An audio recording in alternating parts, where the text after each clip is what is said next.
پھر ذکر کون سا افضل ہے؟ لا الہ الا اللہ.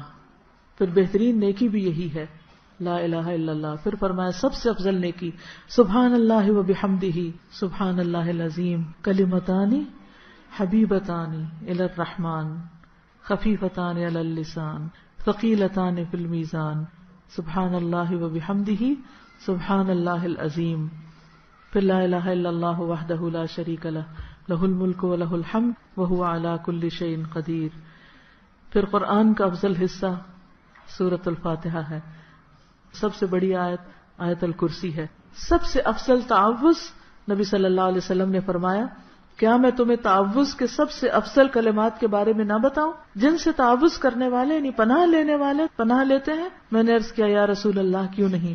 فرمایا معوذتین، 2 صورتیں الفلق اور الناس، یہ افضل ترین تعوذات ہیں. اور سب سے افضل دن عشرہ ذی الحج کے دن. نبی صلی اللہ علیہ وسلم نے فرمایا ان دنوں کے عمل سے زیادہ کسی دن کے عمل میں فضیلت نہیں.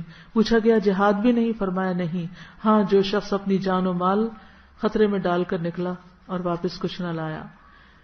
پھر ان 10 دنوں میں یوم النحر بھی بہت بہترین دن ہے، اور وہ کون سا ہے؟